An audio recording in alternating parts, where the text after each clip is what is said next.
Hi, my name is Rhoda R. Gutierrez. I'm a graduate student in the Educational Policy Studies Department at the University of Illinois at Chicago. And I'm Federico Waitoller, Assistant Professor in the Department of Special Education, also at the University of Illinois at Chicago.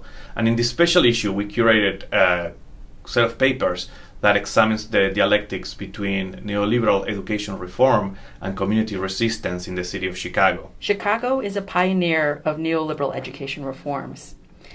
In May 2013, Mayor Rahm Emanuel's appointed Board of Education approved the closure of 50 public schools to, quote, right-size, unquote, the district amidst an ongoing budget crisis. This was the largest wave of school closures at one time. These closures were met with resistance from parents, students, and neighborhood organizations, as well as the Chicago Teachers Union.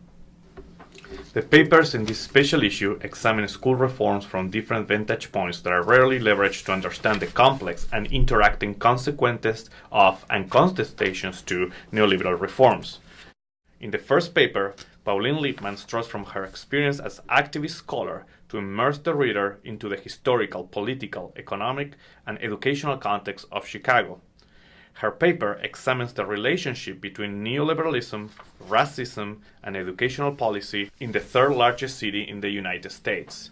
Importantly, her paper examines the dialectics between the neoliberal restructuring of urban education and grassroots resistance. She argues that what is at stake is the fight for the soul of the city and public education.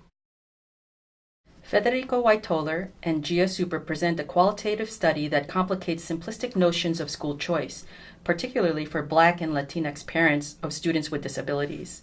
The authors examine how these parents engage with school choice within the context of urban spatial restructuring. Their findings demonstrate how parents of students with disabilities engage in what David Stovall calls the politics of desperation. Further, the study examines how parents' engagement with the politics of desperation is tightly linked to processes of urban spatial restructuring. The paper compels the readers to account for the intersections of race and disability when studying and understanding school choice reforms. Pavlo Chankov and Carol Karev presents the research conducted by Chicago Teachers Union. The paper examines the historical segregation of Black students in CPS and the impact of corporate reforms on these historical segregation patterns. Unique to this paper is the analysis not only of student segregation but also of teacher segregation, what the authors call dual segregation. The authors conclude that corporate reforms such as closing traditional public schools and opening charter schools have deepened dual segregation and have severe implications for inequitable resource allocation across. Kelly Van and Rhoda Gutierrez paper examine the history of the purpose of public education and narratives of parents affected by the historic 2013 school closings. Their analysis indicates that in spite of neoliberal efforts to frame education and students as commodities and parents as consumers, parents affected by schools closings had a more democratic vision of public schools. Parents see neighborhood schools as anchors of community and as centers for democratic participation, and believe school closures not only affect the students but the larger neighborhood community. Vaughn and Gutierrez paper points that at the root of the dialectics between restructuring and resistant educational reforms, there is a battle to frame and define the purpose of public education. Ann Aviles and Jessica Hayback's paper examines an alarming silence in school reform research, students of color experiencing housing instability. The paper provides the legal and social context of homeless students. Through critical race theory, the authors discuss how these students are particularly vulnerable to school closings that create further instability in their lives.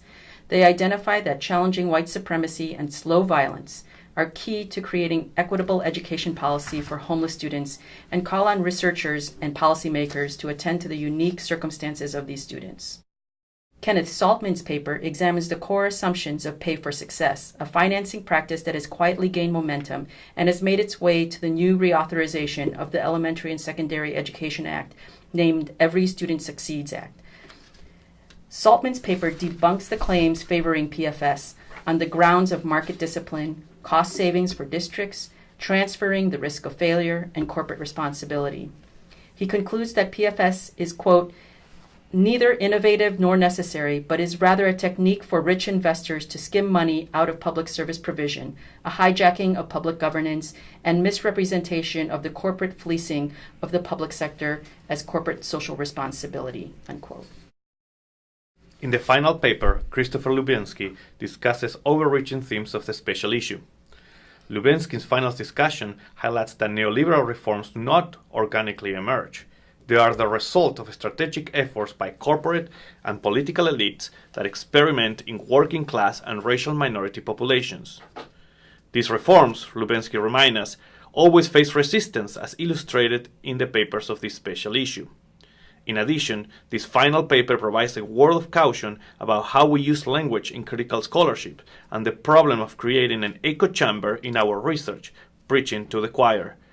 Lubienski offers recommendations for critical scholarship to better persuade policymakers. In sum, the papers in this special issue respond to what Stephen Ball calls on researchers to do, is to capture the disorder, the messiness, the incoherence of the political life of schools, and the concomitant processes of struggle, conflict, and compromise. We hope you read the special issue.